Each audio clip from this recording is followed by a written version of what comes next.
Hello everyone. इस video में मैं ये कोशिश करूँगा कि मैं आपको आर्टिफिशियल इंटेलिजेंस आसान शब्दों में समझा सकूँ। पर स्टार्ट करने से पहले मैं ये बताना चाहता हूँ कि आर्टिफिशियल इंटेलिजेंस एक बहुत ही बड़ा कॉम्प्लेक्स और डीप टॉपिक है। बट फिर भी इस वीडियो में मैं ये कोशिश करूँगा कि मैं आपको एक आसान शब्दों में आर्टिफिशियल इंटेलिजेंस समझा सकूँ। ग्रेट।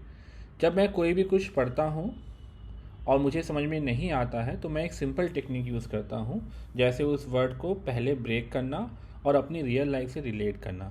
कुछ इसी तरह आज मैं आर्टिफिशियल इंटेलिजेंस के साथ भी करूँगा ताकि हम इसको अच्छे से समझ सकें। So let's start now. So हम देखते हैं कि आर्टिफिशियल का मतलब क्या होता है। मोस्ट कॉमन मीनिंग आर्टिफिशियल की होती है not genuine, not natural, not real and man made. इसी तरह कॉमन एग्जांपल जो आर्टिफिशियल के हो सकते हैं वो है artificial flower, artificial jewellery and artificial light. मुझे उम्मीद है आपने ये वर्ड ज़रूर सुने होंगे जिससे आप आर्टिफिशियल वर्ड को रिलेट कर पा रहे होंगे। सो होप अब हम सभी को आर्टिफिशियल वर्ड का मतलब क्लियर है। जिस तरह से अभी हमने आर्टिफिशियल वर्ड को समझा, ठीक उसी तरह हम इंटेलिजेंस वर्ड को भी समझने की कोशिश करेंगे और सबसे पहले इनकी कॉमन मीनिंग को समझेंगे। तो कॉमन मीनिंग इंटेलिजेंस की हो सकती है ability to understand, ability to learn, think, solve problem and recognise. ठीक इसी तरह कॉमन एग्जाम्पल इंटेलिजेंस के हो सकते हैं हैविंग और showing the ability to understand, learn and think. I hope अब आपको इंटेलिजेंस वर्ड भी बहुत क्लियर है।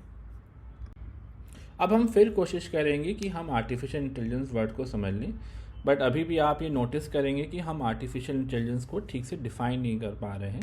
इसका मेन रीज़न ये है कि हम कुछ इंपॉर्टेंट कीवर्ड मिस कर रहे हैं। तो सबसे पहले मैं आपको इंपॉर्टेंट कीवर्ड सिखाता हूँ, जिसके बाद आपको थोड़ी आसानी लगेगी और आप आर्टिफिशियल इंटेलिजेंस को अपनी लाइफ से काफ़ी रिलेट कर पाएंगे। तो ये 3 इंपॉर्टेंट कीवर्ड हैं, ह्यूमन, मशीन और डिसीजन। अब हम फिर से कोशिश करेंगे आर्टिफिशियल इंटेलिजेंस को समझने के लिए। इसके लिए हम 4W टेक्निक यूज़ करेंगे और मैं ये कोशिश करूँगा कि मैं आपको आर्टिफिशियल इंटेलिजेंस बहुत ही आसान शब्दों में समझा पाऊँ। अभी हम फिर से आर्टिफिशियल इंटेलिजेंस को समझने की कोशिश करेंगे। अभी हमने 3 मेन कीवर्ड ढूंढ लिए हैं। पहला है ह्यूमन, दूसरा है मशीन, तीसरा है डिसीजन। और जैसा कि मैंने कहा था कि मैं 4W टेक्निक यूज़ करूँगा, जिसका मतलब है who, what, where and why. इस केस में हु होगा ह्यूमन, व्हाट होगा आर्टिफिशियल इंटेलिजेंस, वेयर होगा मशीन और वाई होगा डिसीजन।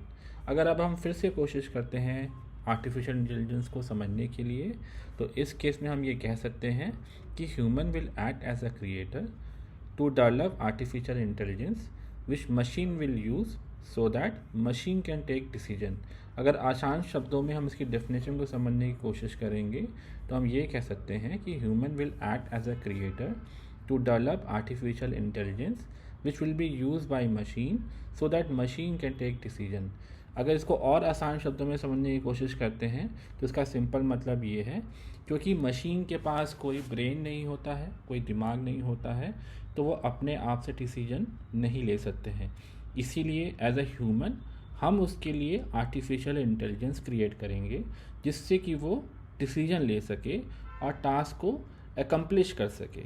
आई होप आपको मेरा एक्सप्लेनेशन सिंपल और इजी लगा होगा और आपको आर्टिफिशियल इंटेलिजेंस समझने में अब आसानी हो रही होगी। Thank you and have a great day.